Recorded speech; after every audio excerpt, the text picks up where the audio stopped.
चीन की चालबाजियों पर अब भारत ने करारा जवाब दे दिया है। मोदी सरकार ने वो ठोस कदम उठाया है जो सीधे बीजिंग की जड़ें हिला सकता है। चीन और ताइवान से आने वाली प्लास्टिक प्रोसेसिंग मशीनों पर भारत ने 5 साल के लिए एंटी डंपिंग ड्यूटी ठोक दी है। अब चीन को न सिर्फ व्यापार में झटका लगेगा, बल्कि ये भारत की आत्मनिर्भरता की ओर एक बड़ा कदम है।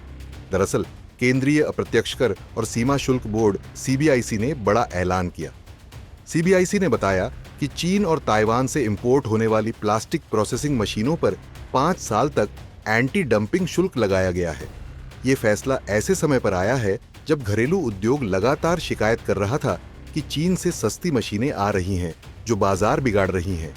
डीजीटीआर यानी directorate general of trade remedies की जांच के बाद ये कार्रवाई हुई।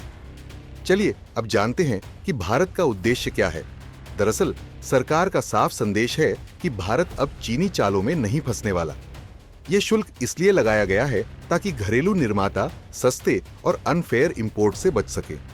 भारत अब सस्ते माल के जाल में नहीं फंसने वाला, बल्कि मेक इन इंडिया को बढ़ावा देगा। और सिर्फ इतना ही नहीं, भारत ने ऑटोमोबाइल सेक्टर के मिका पर्ल पिगमेंट पर भी स्मार्ट चाल चली है। आपको याद होगा, नवंबर 2023 में भारत ने चीन से आने वाले पियरलेसेंट पिगमेंट पर भी एंटी डंपिंग चार्ज लगाया था। अब एक और सेक्टर प्लास्टिक प्रोसेसिंग में भी चीन की दुकानदारी पर ताला लगने जा रहा है। ये सिर्फ आर्थिक फैसला नहीं, रणनीतिक संदेश है। अब बात करते हैं चीन की चालबाजियों की। चीन ने भारत के लिए स्पेशल फर्टिलाइजर और रेयर अर्थ मिनरल्स के शिपमेंट को रोक दिया है।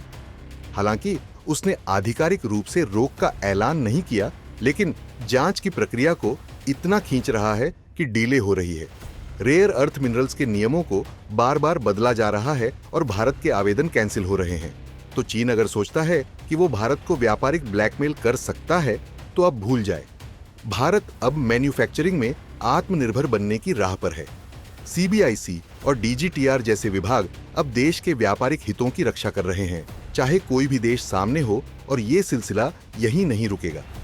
अब हर सेक्टर की जांच होगी और जहां डंपिंग मिलेगी वहां चीन को झटका लगेगा। अब आते हैं रणनीतिक और कूटनीतिक मोर्चे पर। हाल ही में रक्षा मंत्री राजनाथ सिंह ने किंगदाओ में एससीओ की मीटिंग के दौरान चीनी समकक्ष एडमिरल डोंग जून से मुलाकात की। इस बैठक में 4 आयामी योजना की बात की गई, जिससे सीमा विवाद और तनाव कम किया जा सके। भारत ने वहां पाकिस्तान प्रायोजित आतंकवाद का मुद्दा भी जोर से उठाया, यानी चीन को सीधा संदेश, अब चुप नहीं बैठेंगे। एक पॉजिटिव खबर भी आई है कि लगभग 6 साल बाद कैलाश मानसरोवर यात्रा फिर से शुरू हो रही है। ये भारत और चीन के बीच राजनयिक संबंधों में थोड़ी सकारात्मकता जरूर लाता है, लेकिन इसका मतलब ये नहीं कि भारत अपनी सुरक्षा और हितों से समझौता करेगा। भारत की नई नीति बिल्कुल स्पष्ट है कि जहां जरूरी है वहां सहयोग, लेकिन जहां राष्ट्रहित पर चोट हो वहां सीधा वार। चीन और ताइवान से आने वाली मशीनों पर एंटी डंपिंग शुल्क सिर्फ एक शुरुआत है। अब हर वो सेक्टर जिसकी कमर चीन ने झुकी रखी थी, उसे सीधा किया जाएगा। खैर, आपको क्या लगता है, भारत का ये फैसला सही है या और कड़ा होना चाहिए? क्या अब समय आ गया है कि हम चीन के विकल्प ढूंढें? हाँ या ना में नीचे कमेंट करके अपनी राय जरूर दें।